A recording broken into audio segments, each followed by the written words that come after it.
Hello everyone, welcome to another episode of The Walk. My name's Gareth and today I'm in the Derbyshire town of Belper, the beautiful Derbyshire town of Belper. Now this explore promises to be a belter in Belper. We've got some mysterious Victorian railway structures, we've got a Roman road, we've got a shooting range that dates all the way back to the Napoleonic Wars, and we've got some mills that gave birth to the American Industrial Revolution. But not only that, they also played a direct role in the invention of the skyscraper. And that's just for starters.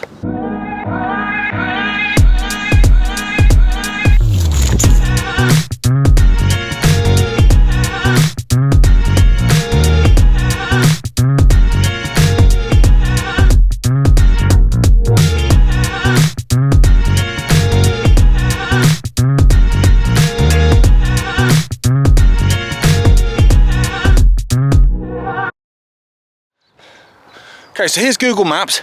This is where we're going to start the stomp. This is Belper North Mill. Now from there, we're going to kind of follow the river for a bit and then go up until we get on top of that ridge. Now there is a Roman road. Now we're going to follow that Roman road until we get to this shooting range, built in 1804 for the Napoleonic War. And then we're going to follow it down the hill, still keeping on that Roman road, until we get to Stephenson's mysterious railway tower. We're going to try and solve that one. So here we go. This is the River Derwent, and there's the water that powered these incredible mills. Now this one, the huge one, you see the sign there, East Mill, 1912.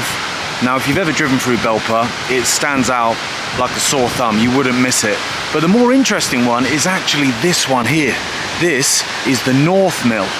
Now that one came first. So let me just walk round. Now I'm walking round onto the road basically, if I don't get run over. So I'll apologise for the noise if cars come whizzing past me. But to be fair, I'm competing with the wind and the water. So there you go again. North Mill, East Mill. Now there was a West Mill, there was a mill here, but that's all been demolished unfortunately. So I'm going to walk away from the mill now. I'm going to cling to the River Derwent. Now that North Mill, the story of it, that starts in 1771, just up the road from here, in Cromford, where a guy by the name of Jedediah Strutt goes into business with Sir Richard Arkwright. Now they built the Cromford Mills. They were the first water-powered factory on the planet. Now by 1786, Strutt's gone solo and he builds the North Mill right here. Now in 1803, that North Mill burnt down, which is actually really common for the time because all these mills were built using timber frames. And so when you're spinning cotton, you've got all that machinery, you've got all that flammable ingredients basically.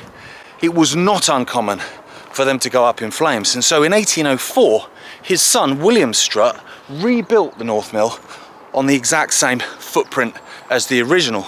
Difference was he scrapped the timber frames. I don't blame him, to be honest. And so he built it using iron frames. And so that North Mill there by the river in Belper was the first iron framed factory ever built on the planet, and it's still standing now. So where I'm heading is up on that ridge right at the top of that hill. It looks quite daunting, doesn't it? But at least it's a beautiful sunny day. Now through there, you might have seen from the drone footage, that's Belper Town Football Club. I think they're non-league, but they play at pretty high level. But the reason that's relevant in terms of the industry of this area is actually they're called the Nailers. Now the reason is, Belper, it's not just famous for mills, it's very famous for making nails. As in, you know, ones you hammer, not ones on your fingers. Look at that, this is the water flow, and this flows then into the Derwent, so it's coming off the top of the ridge. That's where we're walking to. I've just seen this. Look how old this is. It's incredibly old. Amazing. Oh mate, I'll stumble through that. So as I say, Strutt's North Mill is the first iron-framed factory, iron-framed building of significant size on the planet. And that gave birth to the Skyscraper. Now I know what you're thinking. Skyscraper's an American thing, innit? What's Belper North Mill? How's that connected with, I don't know, New York City or Boston or places like that? Well, there is a direct connection, and that connection comes with a guy called Slater. Now Slater was a young man who was working as an apprentice for Jedediah Strutt. Now he learned everything from Strutt basically, and Strutt kind of learned things alongside Arkwright. So there's a lot of, do you know what I mean? There's a lot of intelligence going on there. But eventually, Slater wants to move over to the United States. He wants to start a new life. Only he wasn't allowed to do that because of what his expertise were. So if Slater wanted to go to the USA, he wasn't allowed to take any information about how the mills were built, the structures, any of his engineering intelligence. He wasn't allowed to take any of that with him. Reason being, he could then give it to the Americans and they could develop their own industrial revolution, which would compete with the English, and obviously they didn't want that. So what he did is he went, okay, fine, scrap it, all of my notes, all of my drawings, all of the information I've garnered, all this paperwork, I won't take it with me. And he didn't. So he left and he went to America. Do you know what he did? He memorized it. So when he got to America, he did start the American Industrial Revolution. He passed on all his knowledge. And so all of a sudden, mills were popping up all over the east coast of the States. And word of that got back here. It got back to the guys at the mill back there in Belper. And it got back to the people of the town of Belper. And they were not impressed. And so Slater became known across England as Slater the Traitor. It's getting steeper now as I'm climbing out of the town of Belper. Now, as you can see, look, there you go. Now that's the East Mill. Like I say, whenever you drive through Belper, that's the one you'll see, and you see that 1912 sign on the top. People don't realise that that's not the significant one, not historically. That's not slagging it off, do you know what I mean? It's pretty impressive. And actually, it's on stilts. Only half of that is actually on land. The other half is on stilts over the River Derwent, which is pretty insane, really. Now these aren't Roman remains, we're not on the Roman road yet, but this is still hella old. And we've got a little doggy as well. Hello, mate.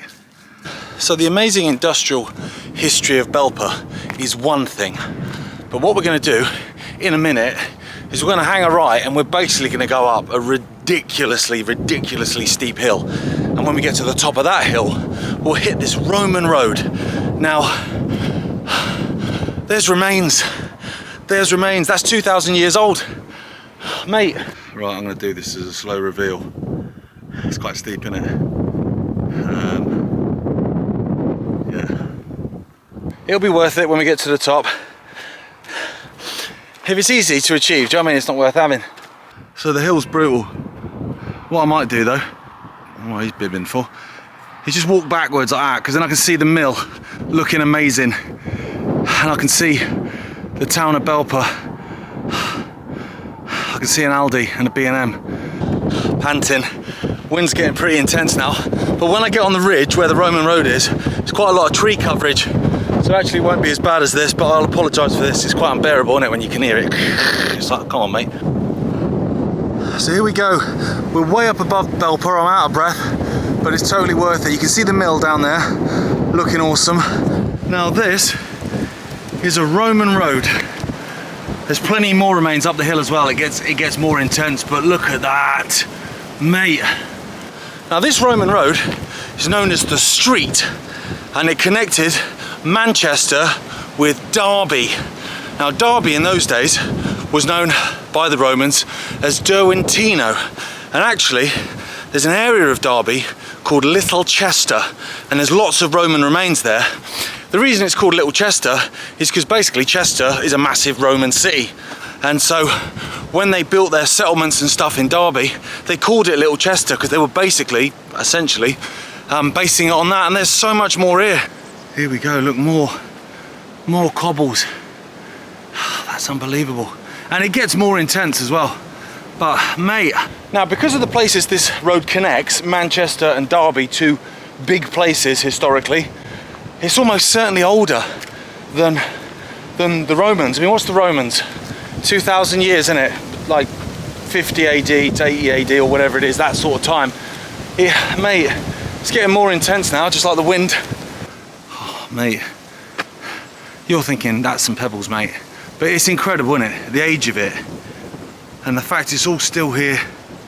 What I love about stuff like this is the human element of it, do you know what I mean? Like, I'm walking along here, but for the last 2,000 years, probably longer, other people have been doing the same thing, do you know what I mean? Going from wherever to wherever for whatever reason. Do you know what I mean? Everyone's got a story. And it's amazing, I love it.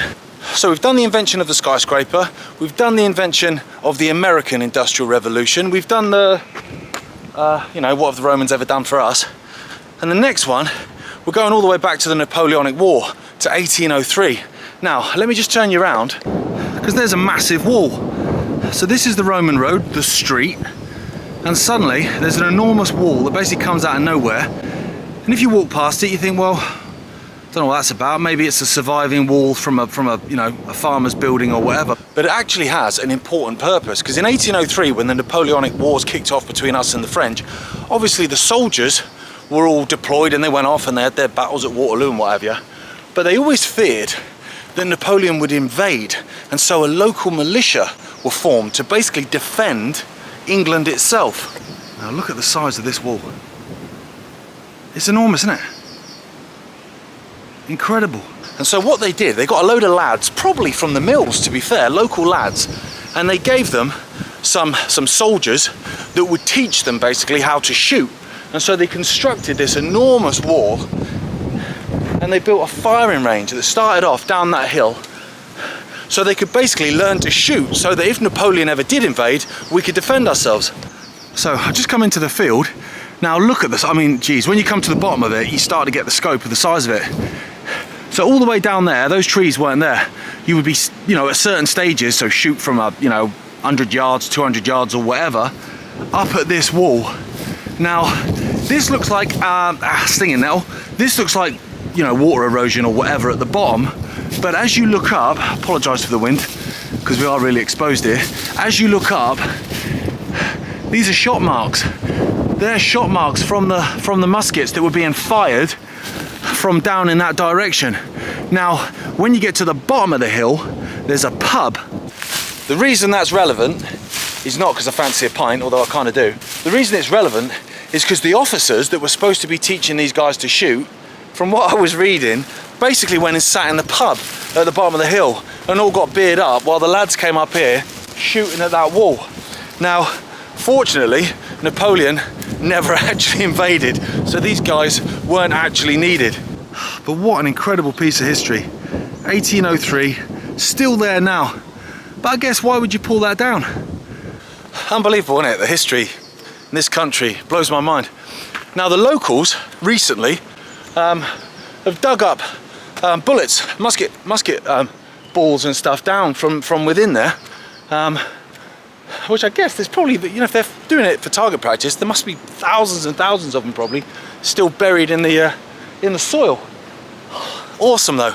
Right, so we're going to stomp on again, sticking to this Roman road, the street, until we get something called Stephenson's Tower, because down in the valley you've got the Midland Railway that was opened in 1840.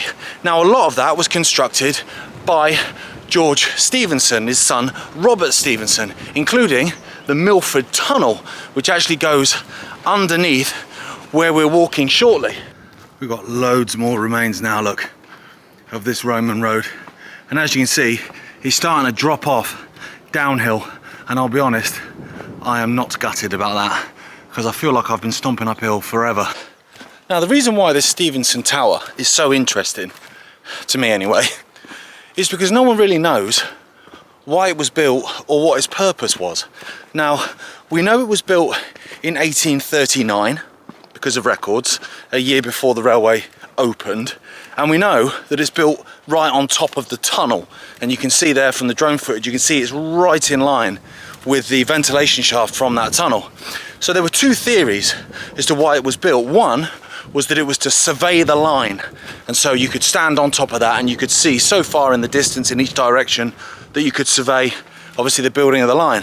Now the other one is basically because when the tunnel was opened it was a single line, and so obviously trains couldn't pass inside it, so you would have someone stood up on that tower basically with a flag waving to say whether it was okay for a train to pass or not. Now neither of those theories really, do you know what I mean, are definitively right, you would say. So then someone came up with a third one, and that was that actually it was an engine house. And so what that was built for was to pull up materials from underground when they were constructing the tunnel. Now, that makes more sense to me. Reason being that George and Robert Stephenson, they basically had form for doing that, because prior to this, they were down building in Leicestershire, the Leicester and Swannington Railway. And actually they had collieries all the way along that. So they would have known about engine houses and how to construct them and how to use them basically to dig out from underground. So maybe that's the answer, I don't know. But even now, it's not definitive. Do you know what I mean? There may be a fourth theory that's completely correct. So we're still on the Roman road. Amazing. It's starting to tail off now. We're actually in the middle of a golf course as well. And as you can see, we're dropping down. So in a minute, we should come face to face with the Stevenson Tower. And that'll be the end of the stomp, because it's on private land. It's in someone's garden, so you can't actually go in and climb in it or anything like that, unfortunately. Oh, mate, what a beautiful day though. It's been amazing. It's really, really warm. I'm actually regretting wearing a long sleeve top. There you go. There's a ventilation shaft in the middle of a golf course. Now, down there, underneath us, is the main line, the Midland main line, goes between Derby and Sheffield. And just through those trees there, that is the tower. Now, it's 3 stories, so it's pretty big. I'll try and get as close as I can, but like I say, it's on private land, it's in someone's garden, but I reckon I can get a better view. There you go. What an incredible structure. So, comment below, guys, what do you reckon? Do you think that's to survey the line? Do you think it's, you know, to work as a signalman, I guess, on the top? Or do you think engine house? It looks like an engine house, doesn't it? That's what I'm going with. I'm going with that theory. So that's me. Thank you so much for watching. I really enjoyed that. A different one, really, because there's so many different pieces of history. You know, going all the way back 2,000 years to the Romans, to the Napoleonic Wars, to the 1700s and Jedediah Strutt, and then eventually to 1839 and George Stephenson. Thank you so much for watching, and I'll see you next time.